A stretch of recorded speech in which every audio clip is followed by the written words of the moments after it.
might use it because I do need more music variety. So anyway, off of that little tangent and into game number 2 we go. Alright, so game number 2 then. And this one is once again between CKF and MCL. The score is currently 1-0 to CKF, and they played that first one really nicely. They did a great job of just holding down the middle of the map, keeping the pressure on from the mid-Castle Age onwards, and then just pushing through once they reached the Imperial Age with a very unstoppable force. It was very unstoppable, and it was very good, and I kind of like that play from CKF. They're a really potent team once they reach the Imperial Age, and they have very good team coordination, good communication, and that's the kind of thing we want to see from a top-tier team in this tournament. All the T's right there. So up to the north of the map then for CKF in the northwest, we've got Jeffrey. He's playing in the red as the Mayans. He is in the pocket position.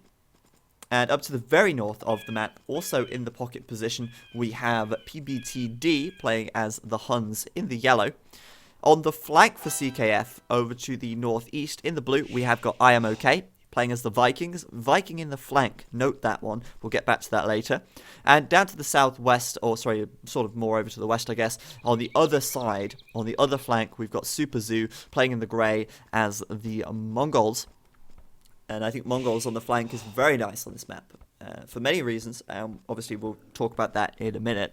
The other team is MCL, and on their flank in the orange at the southwest, we've got Grammy playing as the Mongols.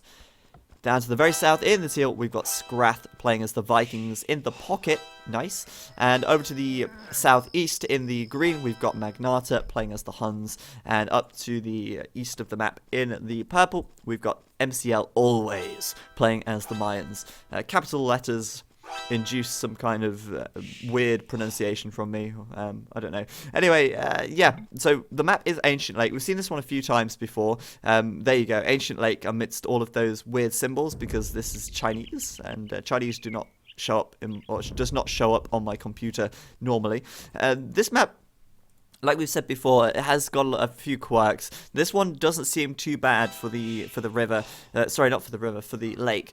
The center lake on this one is much larger, and the sort of secondary lake, the one that's accessed by the shallows at the south, is very small. So this is not like a private lake like we've seen before. So it's a little bit more even, a little bit more fair. And this map is under a lot of discussion at the moment, and I will keep you guys posted with any developments if they decide to swap it out or change it at all. We will see. But yes, this one does seem to be the fairest of the maps that I've seen so far.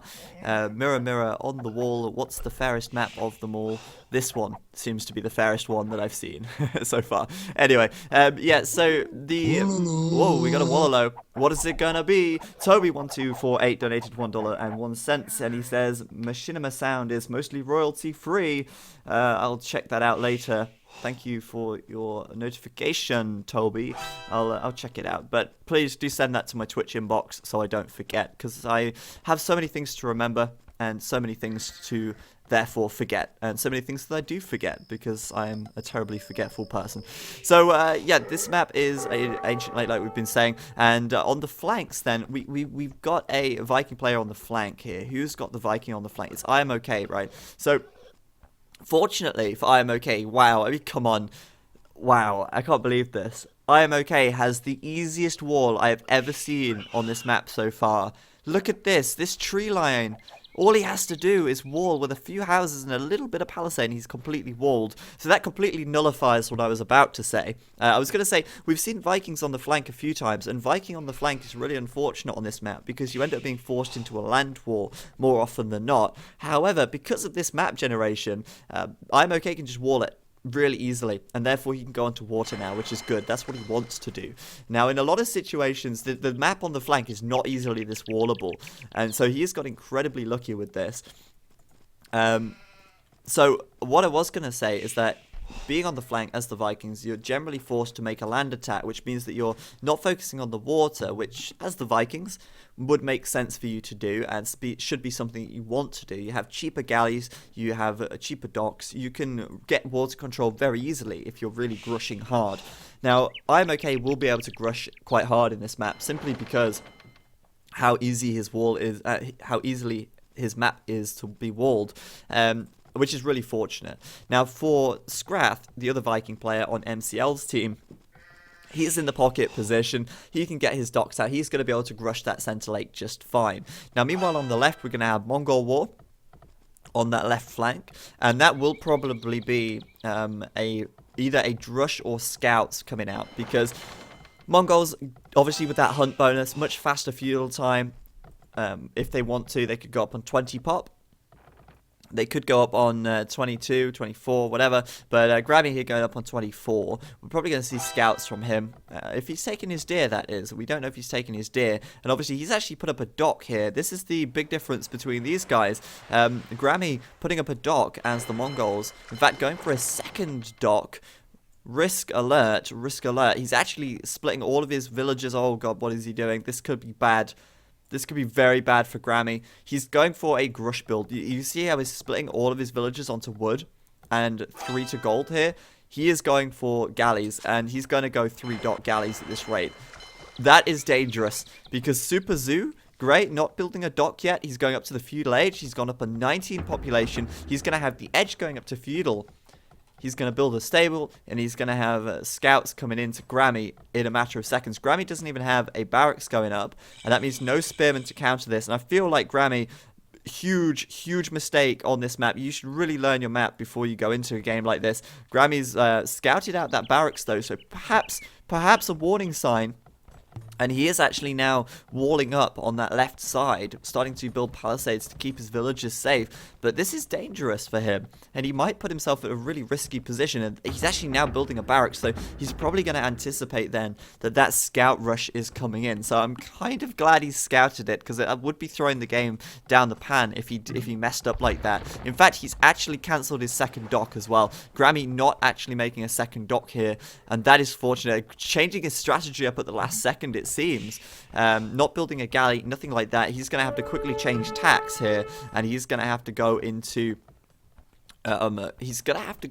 scouts. He's got no choice. He will add a couple of spears. He might go into archers if he can keep his gold safe. Maybe a tower back here. But yeah, that tower coming up in that wood line from Super Zoo. Nice aggression from him.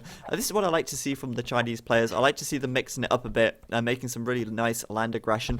I feel this map really favors that on the flanks. Now on this right flank, we've actually got a Drush coming in from Always here. And I'm okay. Is going for that Grush build. He's got 2 docks out, but he's not walled it up yet. And I'm surprised at how long it's taken him to wall this. You can see all those villagers going over to wood.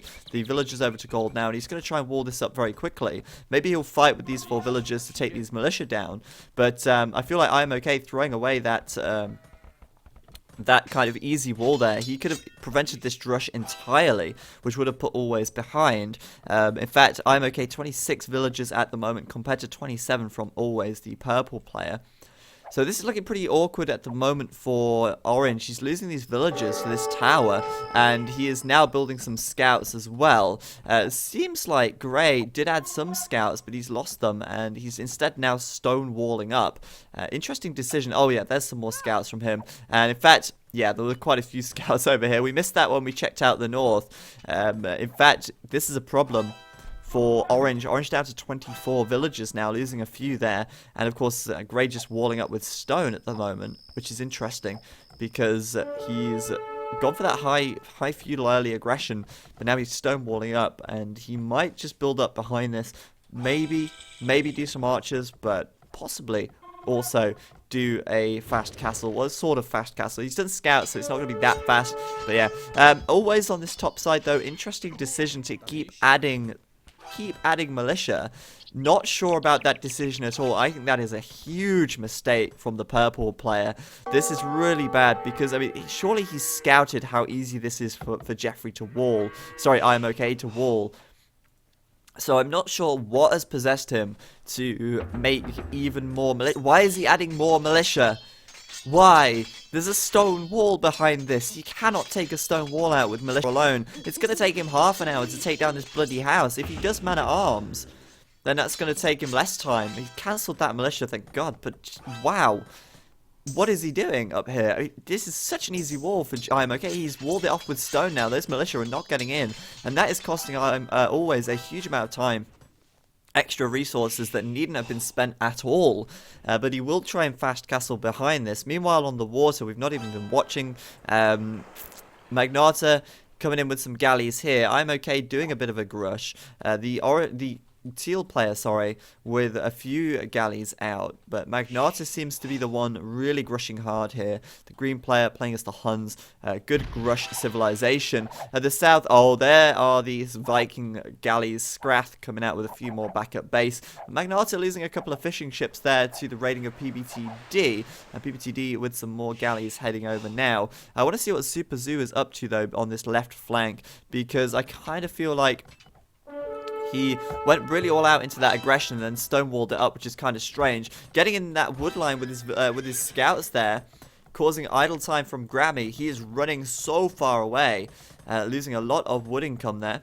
And that spearman going to cause a few issues for Super Zoo now. Might want to run. Perhaps then going to head towards Scrath, who is still feudal and has no spears at all. So obviously those scouts there can come in and probably hit that villager. 6 health on her. She's a prime target right there for Super Zoo to go for. Or this one, who is left out in the open. Weak villager there for him to kill. Or not even a weak villager, just an exposed villager. Meanwhile, PBTD coming down to snipe those fishing ships, even though he's outnumbered by the galleys of Scrath. Yeah, those fishers going down, and PBT making a hasty escape. Not before, though, running into Grammy's ships. He's going to take that down. And the orange player now, no fishing ships. No wood, really. I mean, not wood, sorry. No military. Just nothing left, really. Okay, he has got a few fishing ships. He ran them back. I missed that. But this is awkward for orange at the moment. Very awkward. He's switched into 2 archery ranges. And now he's going to find himself against a stone wall, which is a little bad. Jeffrey coming forwards. I bet he's going to drop a castle. Right there. Hell yeah. He was obviously in the pocket position. He's playing Mayans, and he's dropping that castle down. And obviously, Grammy, 4 archers. Could kill a couple of villagers here. He needs some support. Where's the support here? There's nothing. Okay. Jeffrey probably going to throw away a few villagers. And there's a gate. Super Zoo going to finish that gate. What is Jeffrey doing, though? That was so risky. That was so risky, building that castle there. I don't believe that. That's ridiculous. Magnata, though, tons of galleys on the water. He's looking good, but he is really committing quite hard to this water war. My God, why can I not find his name? And as a result, he is still in the feudal age. He's quite far from castle, but he is helping his team to win the water a little bit. And in fact, Scrath up here in the north, a lot of galleys from him as well. And he is pushing PBTD right back. In fact, I'd go as far as to say that MCL will win the water at this point. That it's looking great for them. So Jeffrey abandoning that castle on the front. A little bit of a risky one there, but that castle is coming up. And he will be making some plumed archers out of there very soon. Meanwhile, the water, like I say, looking a little bit awkward for MCL at the moment because they are still losing their fishing ships. Grammy losing his ships so quickly to PBTD. And even though MCL now are winning the water pretty conclusively, they are still equal or behind on fishing ships at this point in time. So I'm a little bit concerned that they, although they have taken water control, or they are taking water control, they're still losing their fishing ships anyway, and that kind of fishing advantage is now nullified. It's just cancelled out. So meanwhile, Grammy really investing quite heavily into archers. Super Zoo up to castle age. Yes, I thought he would do that. Since I saw those stone walls, I thought, right, he's just going to go up behind that, keep whatever feudal army he has, then go up to castle. And he is doing that right now. He's got archers coming out of this range at the moment. And meanwhile, Grammy, I hope he's up to castle. He's not. Oh, God, he's not. And this is really bad. This is really bad. Grammy, not up to castle yet, making archers from 3 ranges. He's against a stone wall. He's got the militia from always are down here now at the moment. And meanwhile, Jeffrey starting to pump out some plumed archers. We've got Super Zoo going up to the castle age. He's going to have crossbow bodkin arrows soon. And this feudal army from Grammy is at really high risk. So MCL, while they may have the water, both flanks are looking a little bit worrying.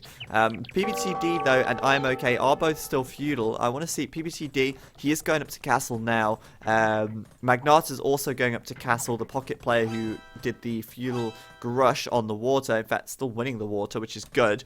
I am okay is up to the castle age as well, and he's the Viking player there who is making that water. Now if CKF lose the water here, which it does look like they will, but I don't know, it could always turn around still.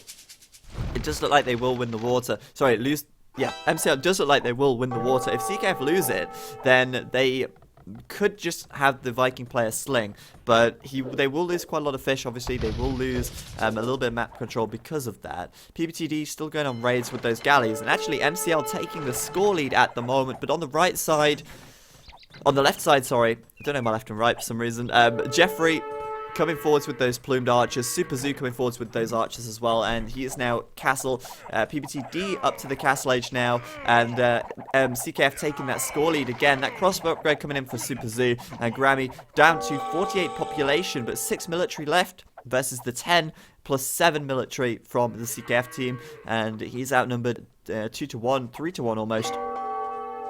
Not good at all. But yes, there's militia coming in from always brightening up my day with those militia. I don't even know where they went. I think they may be dead. Yeah, I see the purple bodies on the floor. I think always is dead. Always I wanna be with you and make believe with you and live in drushity always. God, I remember playing Robot Unicorn Attack for many hours. I had good times playing that game. Always. What a great name. It's so simple, but it's so good. Anywho, MCL still on top on the water for now. We've got always adding in some war galleys here as well. I am okay with a lot of war galleys though. PBTD also with the war galleys, and Magnata running into that. Painful stuff from Magnata there. Not so good for him. PBTD with the war galleys as well. I don't know, CKF seem to be pulling it back on the water now. But this left flank is ugly for Grammy. Grammy is losing it all at the moment. He's forced to put up more towers, and that is painfully slowing him down. The crossbow's getting into his wood line. He's really... Look at his villagers here. They are so unsure where to go. They just don't know. There's attacks coming in from all angles, and of course, that is putting the CKF team on top with... Oh, goodness me. Grammy running all of his villagers to Scrath's base at the moment, and that's a huge mass exodus of villagers right there. And meanwhile on the right side, in the lake, or in the middle, MCL seem to be pushing this back a little bit. They've got Scrath now up to the castle age as well, so they've finally got their Viking player up to castle, which means that war galleys coming in for MCL. I'd like to just quickly check the war galley numbers. I wish I could do that a little better. 35 military units out for Scrath at the moment, so that's 35 galleys for him, and 21 galleys for Magnata now as well. So these guys should still be ahead on the water, but the land is where the problems are at. PBTD coming in with those war galleys, heading off those villagers as they run. Good interception by him, and Grammy's base is just deserted now as the Rams from Jeffrey come through to finish things off. And it's basically now 4v3 as Grammy tries to rebuild at the back. He hasn't got enough stone for a new TC, though fortunately he does have enough wood, so he will get up a mining camp back here and try and get enough stone for a new TC now, as that one is inevitably doomed to failure. This left side, of course, Scrath wants to wall it up, but it's too late. The plumed archers from Jeffrey are in, and although they are very weak, they will still kill villagers quite easily. Now they have Bodkin Arrow done, and those villagers will run away to that TC and probably die in doing so. Oh my goodness, bad stuff for MCL at the moment on the land. But like I say, on the water, they are pulling ahead, and they still have that water control now, starting to take the docks out from CKF. But I can't help but think it's gonna be very tough for MCL to bring this back, now it's 4v3 effectively, with Grammy down to 30 villagers, versus the, well, about 60 average for everyone else, I'd say at the moment, about 60 possibly. Just maybe 58 average, I'd say, at the moment, with, well, 68 villagers out for Always and 59 for Magnata. In fact, the CKF, the MCL team do seem to have the larger economy at the moment. Always starting to put up a castle on this right side. Maybe trying to bust down these walls of I Am OK. I Am OK Vikings probably going to have a little bit of a tough time dealing with this. And in fact, I Am OK not actually okay at the moment. He doesn't have too many galleys left on the water. His economy is not that big. He's only got 2 TCs at the moment, rather than the 3 that you'd think he should be on. But perhaps he is sending some sling over to someone else. We will check that very quickly. I Am OK. He has got a market, so I mean, a sling possible, but looking at his resources, I think improbable. These plumed archers still in the back here from Jeffrey. Good stuff from him. And on the left side, I'm okay. Doing a little bit of damage down here with those few war galleys that he has left. That TC is now gone, though, for Grammy, and Grammy rebuilding right at the back of the map, as far away from the CKF imposters as possible. The right side could be interesting now, though. We have got that castle up for the Mayan player, but I'm okay. Fortified wall. Straight away. Walling it up behind. Yeah, and that castle is not going to be doing anything at all here. Now, Imperial is coming in for Jeffrey. Oh my god. Sorry, guys. I mashed my keyboard and accidentally set my soundboard off. That actually made me about crap myself. I think I just gave myself a heart attack. Sorry, headphone users. That was incredibly loud.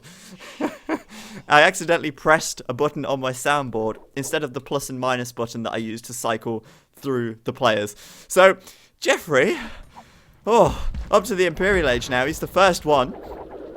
And he is going to be pushing through with the Imperial Age upgrade, backing them up, with the Cap Ram probably going to come in fairly soon. Plenty more plumed archers as well. How many of you had a heart attack? Seriously, because I think I did. It's so much louder than everything else. I think I might just throw a few in there in the future just to catch you guys off guard. Sorry if anyone's got a weak heart or something, because I may have just killed a few viewers there. Tomorrow in the news, three internet users die watching ZeroEmpires stream. My goodness. So, yeah, Grammy's fallen right behind Scrath. Scrath's still focusing on the water, and this Viking player now at risk. Magnata, though, because they have got the water control, because they've got the water control, they are able to hold down this choke point. Skillipaddy in the chat says, "Monk, I need a monk." That is just so perfect for that moment. Oh, my gosh. Sorry. I'm sorry.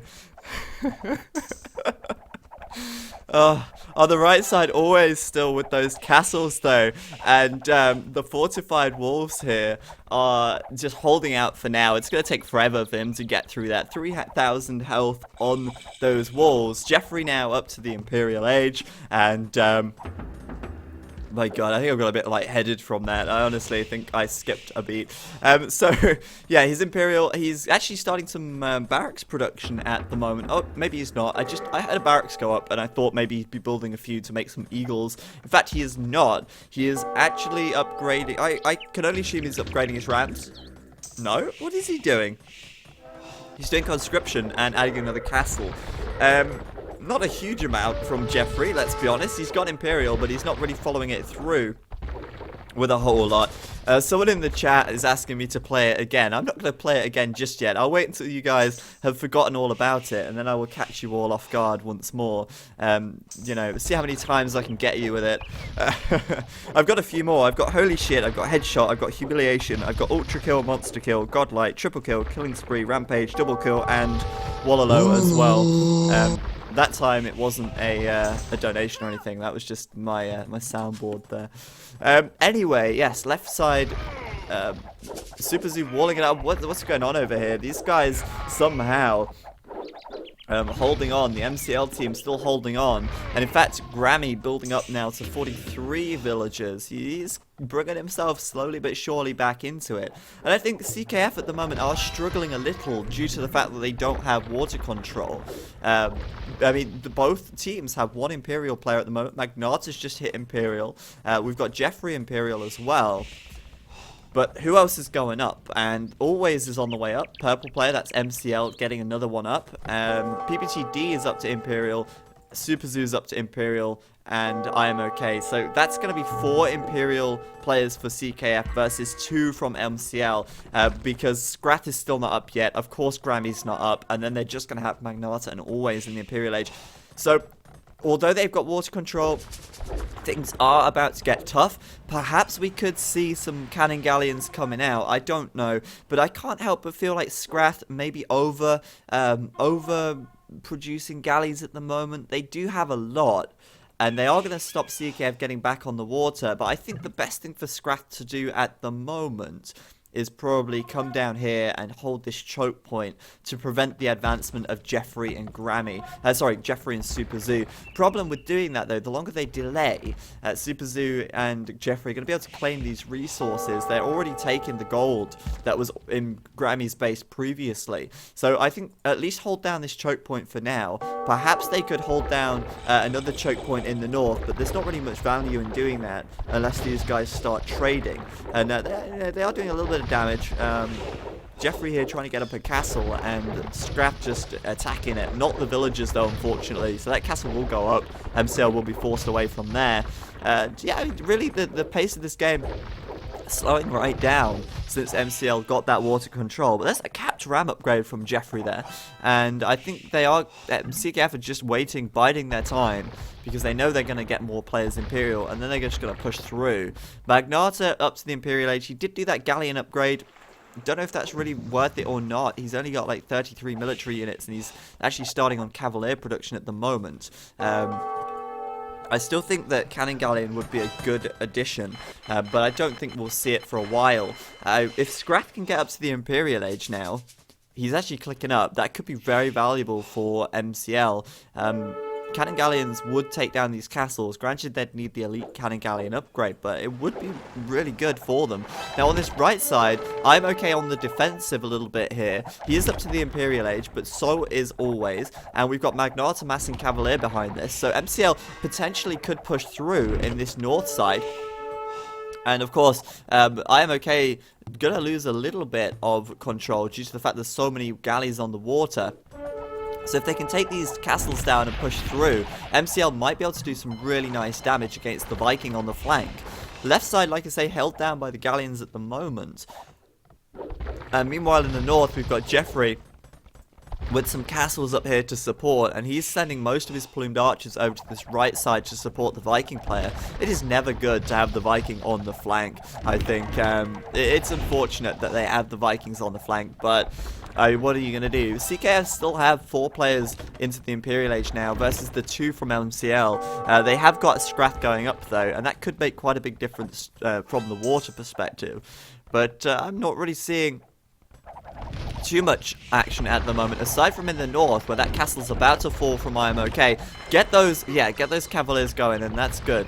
Good timing from Magnata. Is Magnata, though, going up with Paladin? Yes, he is. It's a 90% Magnata. Definitely the MVP for the MCL team. And, you know, that Paladin upgrade coming in now, the Plumed Archer from Always backing this up. They're probably going to gut this out because there's elite skirms in here. They will get cut down by those Paladins. Those Trebs getting cut down. IMOK losing a hell of a lot of value in these trebuchets, and this game is looking fantastic for MCL at the moment. They've got full water control, they've got a fishing advantage, they've got a push on the right side against the Viking. This flank is starting to crumble, and although they've lost Grammy, as they have water control, like I said, they are going to be able to hold this left flank down thanks to those shallows if Scrath sends those units over there. So Magnata and always pushing forwards. The next castle is due to fall very soon as these trebuchets move forwards and deploy. Got a castle coming up from Magnata in here as well, and even though he's the Huns, a castle up here would certainly give them more map control and prevent an easy pushback from CKF. I'm just waiting for that push on the left side, and Super Zoo now fully upgraded Mangadai and Mega Rams. This is the problem. Rams on this choke point here will secure a lot of control. They'll soak up a lot of arrow fire, but fortified wall from Scrath, and he's looking to defend this with mangonels for now. He can always bring his boats down here whilst Super Zoo is preoccupied with these fortified walls. The Rams getting at the boats though, and the Rams will take those boats down very quickly. Look at the boats fall. They're not going to fall. The Rams aren't attacking. They're just soaking at the moment. But yeah, pretty much getting taken down very quickly, especially by the Mangadai as well, which I believe will do additional damage to the boats, though I'm not sure. Don't quote me on that. So those Rams just basically setting their tanking, but Scrath upgrading to Galleon, but that castle's going up, and if that castle makes it, then that could be very bad news for those guys, because that push will be very, very good then for Super Zoo. Up in the north, though, looks like Magnata's been pushed back a little bit. Paladin's in for PBTD, and Plumed Archers from Jeffrey now really starting to get massed up. He's got more than always, and of course a few skirms from IMOK as well. But this is a real problem because Grammy is not involved in this at all. He's done a big fish boom, which is very valuable to them, but he is not really involved in the fight at the moment, and he really needs to be. He needs to get some army out. He's playing as the Mongols, and the Mongols are one of the strongest Civs in the late game in this situation. Arguably, the Huns and the Mayans are really good as well, but the Mongols are really, you know, a powerhouse in the late game. It's good to see always using his trebs to try and attack those Plumed Archers there. Unfortunately missing most of his shots, but it's nice to see the attempt anyway. And yeah, I think really this side's looking like it's struggling a little bit. Jeffrey putting his Plumed Archers in a little bit of an awkward location, taking quite a lot of arrow fire from that castle there. Magnata got to just keep sending those Paladins in as a bit of a meat shield. More Plumed Archers coming out from always to back this up. And those Trebs just doing a little bit of damage to the Plumed Archers, killing a few off here as they land those shots in. But we should really be seeing some like Onager or something out here. Well, that would be amazing. But more to the point, Siege Rams would be even better. These Trebs, wow, going down so fast. That Siege Ram there, MVP of the game, killing about 4 trebuchets on its own, and that is expensive, an expensive loss for always. And this side looks like it's being pushed back. The Siege Rams are coming in, and they are going to be taking down those castles there. That Siege Ram just being fired at by arrows at the moment, so getting plenty of shots on that castle. Meanwhile, on the left flank, Super Zoo pushing in, trying to finish that castle, and it looks like he will get it. The castle, and Scrath now unable to hold this choke point down because that castle super effective against boats, of course, and that is going to get taken out very quickly. Meanwhile, we've got Onager done for Scrath, but it's just not enough now because of that castle. Scrath has no land army, and it is now a matter of time before those Siege Rams make it through these walls. Bad stuff on that left flank for Scrath. On the right, it's over for MCL. I mean, these castles are falling down very quickly. We've got Catch Ram in from the Viking player, Siege Ram from Jeffrey, and yet there are some galleons on the water, but there's too many elite skirms, elite Plumed Archers here. And if these guys keep bringing the siege in, which they are doing, a Siege Ram now from IMOK, these castles are going to drop, and there's just not enough army here from the MCL team. On this left flank, those galleons are still doing good damage, but those Siege Rams are breaking down those walls, and Super Zoo just going to send his army in. Oh, the gate is real, the gate is teal. Scrath taking down his own villagers there, and that gate unable to complete thanks to those Onagers, and of course those Onagers getting focus fired down. Scrath here losing those villagers, and there is the GG from MCL. And CKF are going to take the win on that one. A very good game from CKF, but also from MCL. I mean, let's be honest, if Grammy didn't mess up that flank so badly, no offense to Grammy, I know I would not be able to have played nearly as well as he would have, But if he didn't mess up on that flank quite like he did, then MCL would have actually had a very good shot at winning that game, because they had so much water control, which is a big deal. They had a lot of fishing opportunities. You saw how long they were able to hold that choke point down. Grammy went out the game, 25 minutes ago? Yet they still managed to hold that flank right until the late Imperial Age, simply because of those galleons. So, like I say, if Grammy had stayed in, then perhaps MCL would have had a better shot at it. I mean, MCL did great in the north, but eventually got pushed back when it turned into a 3v2. And on that left side, Scrath really didn't have a lot to stop that push once that castle and once those rams came in, which was inevitable. Mongols, the real powerhouse of the late game, and unfortunately for MCL, their Mongol player was out.